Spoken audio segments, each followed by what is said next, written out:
শীর্ণকায় এই যুবকের নাম মোকাদ্দেস আলী, যার শরীরে বাসা বেঁধেছে লিপয়েড প্রোটিনোসিস নামের এক বিরল রোগ।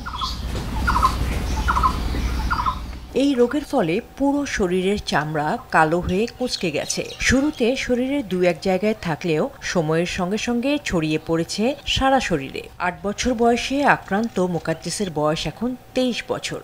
দীর্ঘদিন ধরে আক্রান্ত থাকায় শুকিয়ে গেছে তার শরীর। হাঁটা চলা ও খাওয়া দাওয়া করতেও ভুগতে হয় মোকাদ্দেসকে। ওয়ালটন এসিতে ইনস্টলেশন একদম ফ্রি।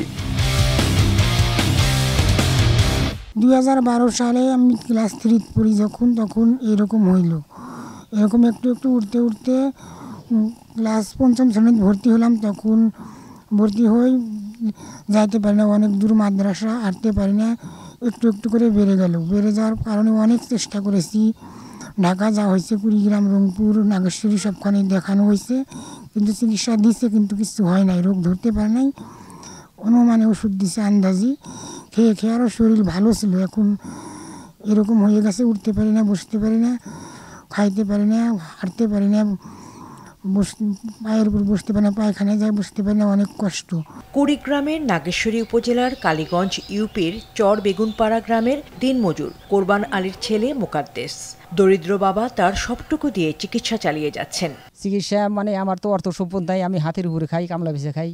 তো চিকিৎসা করবার নিয়ে বহু টাকা পয়সা খরচ করছি, রংপুর নিয়ে গেছিলাম। এখানে ডাক্তারে অনুমানিক চিকিৎসা দিছে, একটা বড়ির দাম, শুধু একটা বড়ির দাম 113 টাকা দাম। আমি একটা গরু বেছে নিয়েছিলাম, এই টাকা তো ফুরিয়ে গেছে, এখন আমি চিকিৎসা করতে পারতেছি না। আসলে মূলত চাওয়া যে বন্ধু মানুষ আমাদের মাঝে আবার ফিরে আসুক, আমাদের সাথে চলাফেরা করুক, আড্ডা দিক, এটাই চাওয়া। কিন্তু আসলে মূলত এখন একদম অবস্থা খারাপ, সে ঠিকমতো ভাত খাইতে পারতেছে না বা চলাফেরা করতে পারতেছে না। চিকিৎসা করতে করতে এখন সে সেলেও পড়ে গেছে। অনেক চিকিৎসা করছে ঠিকই, কিন্তু চিকিৎসা কোনো কাজ হয় নাই।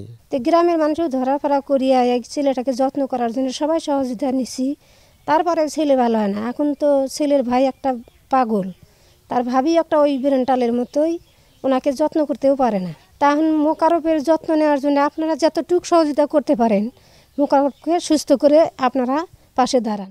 মোকাদ্দেসের চিকিৎসার জন্য সরকারি বেসরকারি সহযোগিতা কামনা করেন এই জনপ্রতিনিধি। কোনো টাকা পয়সা তার নাই, তার জমা জমি যা ছিল, একটু যা বাড়ি ভিটেরা ছিল, সেটাও বিক্রি করে তার চিকিৎসা করে বর্তমানে সে নিঃসয়।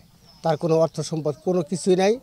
হয়তো সরকারি বা বেসরকারিভাবে যদি তার সহযোগিতা করে তার এই মোকাররফে চিকিৎসা করা সম্ভব হয়, তাছাড়া কোনো প্রকার সম্ভব হচ্ছে না। লিপয়েড প্রোটিনোসিস রোগের চিকিৎসা ব্যয়বহুল হলেও উন্নত চিকিৎসা করালে মোকাদ্দেস সুস্থ হবেন জানিয়েছেন এই চিকিৎসক।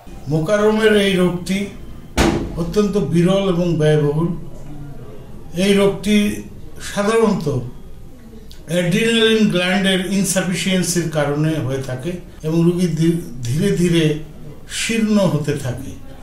এটি বঙ্গবন্ধু মেডিকেল বিশ্ববিদ্যালয়ে ভর্তি করে বিশেষজ্ঞ চিকিৎসকের মতামত, নিয়মিত চেক আপ এবং ওষুধপত্রের মাধ্যমে গেলে এই রোগীর অনেকাংশে সুফল পাওয়া যাবে বলে আমি মনে করি। সৈয়দা মুনিরা ইসলাম, RTV।